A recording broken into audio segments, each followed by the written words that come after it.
एक छोटा सा ये वीडियो है जिसके अंदर हम law of conservation of charge के बारे में डिस्कशन लेंगे। क्या होता है law of conservation of charge? पता है आप लोगों को? हो सकता है बहुत सारे बच्चों को पता हो और हो सकता है बहुत सारे बच्चों को ना भी पता हो। मैं बता देता हूँ। Law of conservation of charge का मतलब ये है कि आप चार्ज को ना तो उत्पन्न कर सकते हो, मतलब ना तो उसको आप पैदा कर सकते हो, ना ही आप उसको ख़त्म कर सकते, लेकिन उस चार्ज को एक बॉडी से दूसरी बॉडी में ट्रांसफ़र जरूर कर सकते हो। देखो आपको सिंपल समझ में आ जाएगा। मैं आपसे कहूँ क्या आप किसी इलेक्ट्रॉन को पैदा कर सकते हो? तो आपका जवाब होगा कि नहीं भाई, हम इलेक्ट्रॉन को पैदा नहीं कर सकते। ठीक है, तो हम क्या करेंगे, हम सपोज दैट कि इलेक्ट्रॉनों को, फ्री इलेक्ट्रॉन्स को आपने किसी तरह से, एक हाइपोथेटिकल कंडीशन मान लीजिएगा कि आपने फ्री इलेक्ट्रॉनों को कहीं से प्राप्त कर लिया। तो भाई जवाब ये है कि आपने कहीं से प्राप्त किया है, तो आपने पैदा तो नहीं किए ना। तो इसीलिए कहता हूँ कि मटेरियल के अंदर से जब आप इलेक्ट्रॉन निकालते हो तो वो इलेक्ट्रॉन आप किसी दूसरे मटेरियल के अंदर ट्रांसफ़र कर सकते हो। तो इलेक्ट्रॉन क्या है, ये अपने आप में एक चार्ज पार्टिकल्स हैं। तो भाई वही निकल कर आ गया। चार्ज मतलब आवेश। तो आप जो है चार्ज को, मतलब आवेश को, ना तो आप पैदा करोगे, ना तो आप चार्ज को पैदा कर सकते हो और ना ही आप चार्ज को ख़त्म कर सकते हो। मतलब ना तो आप इलेक्ट्रॉन को पैदा कर सकते हो और ना ही आप उसको ख़त्म कर सकते हो, क्योंकि चार्ज जो आता है यूनिट चार्ज के हिसाब से आता है, जिसका वैल्यू होता है 1.6 × 10⁻⁻⁻19 कूलम, जो कि इलेक्ट्रॉन के चार्ज के बराबर होता है। या फिर आप ये कहें कि किसी भी बॉडी के ऊपर चार्ज जो होता है वो इलेक्ट्रॉन के चार्ज का n टाइम्स मल्टीपल होता है, लेकिन वो एक अलग नियम है, उसको बोलते हैं क्वांटाइजेशन ऑफ चार्ज। बात यहाँ पर डिस्कशन ले रहे हैं वो है आपके पास कि conservation of charge.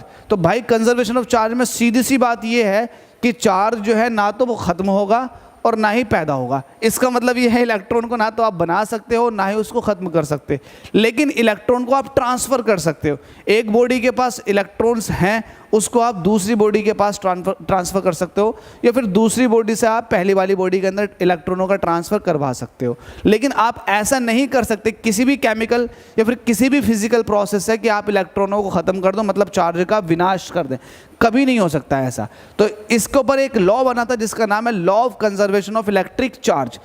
Electric charge मतलब आपको सिंपल सा पता चल चुका है कि चार्ज ना तो पैदा कर सकते हो और ना ही आप चार्ज को नष्ट कर सकते हो, लेकिन एक बॉडी से दूसरी बॉडी में ट्रांसफ़र कर सकते हो।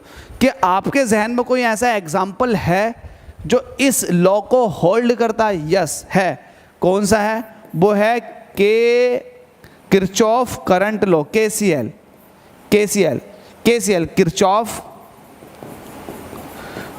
किरचॉफ करंट लॉ, किरचॉफ का धारा का नियम। ये law of conservation of charge के ऊपर बेस्ड है, क्योंकि करंट जो थी ना वो ख़त्म नहीं हो रही थी, जितनी आई उतनी चली गई। इसके ऊपर एक सेपरेट वीडियो बना चुका हूँ, आप जाकर देख सकते हैं। KCL बाय प्रिपरेशन अड्डा, आपको मिल जाएगी वीडियो।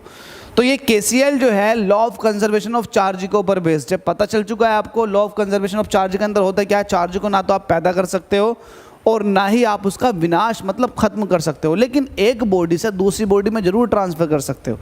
अब सपोज दैट कि मेरे पास एक ये हाथ है और ये प्लास्टिक की पेन है, मैंने इसको रब करना शुरू कर दिया, पता चला कि इसके ऊपर चार्ज आ गया। जितना चार्ज इसके ऊपर आएगा उतना चार्ज मेरे हाथ के ऊपर भी आएगा। तो हम क्या कहेंगे? हम ये कहेंगे कि जितने इलेक्ट्रॉन मेरे हाथ से इस पेन के अंदर ट्रांसफ़र हुए हैं उतने ही इलेक्ट्रॉनों के बराबर इसके पास नेगेटिव चार्ज आ जाएगा, क्योंकि इसने इलेक्ट्रॉन ले लिए, और उतना ही इसके ऊपर पॉजिटिव चार्ज आ जाएगा। अब बात समझ में आ चुकी है, चार्ज ट्रांसफ़र हुआ है लेकिन ख़त्म तो नहीं हुआ, ना ही पैदा हुआ। तो भाई इसी तरह से आप चार्ज को ना तो पैदा कर सकते हो ना ख़त्म कर सकते हो। इसी के ऊपर एक लॉ बेस्ड है जिसको बोलते हैं लॉ ऑफ कंजर्वेशन। कंजर्व का मतलब होता है बिल्कुल फिक्स, ख़त्म नहीं हो रही वो चीज़, और चार्ज की बात चल रही है। तो चार्ज ना तो ख़त्म हो सकता है ना पैदा हो सकता। सिंपल सी बात है, समझ में आ गया होगा। स्पेशल इसमें एक स्टार बनाता हूँ। चार्ज का यूनिट क्या होता है? चार्ज का यूनिट क्या होता है? बताएं कमेंट बॉक्स में कि चार्ज का यूनिट क्या होता है। चार्ज का यूनिट बताएं आप कमेंट बॉक्स में। अगर आपने वीडियो देखी है तो आप लोगों के लिए यह है। मैं नेक्स्ट वीडियो में आपका नाम ज़रूर लूँगा अगर सही आएगा आपका जवाब तो।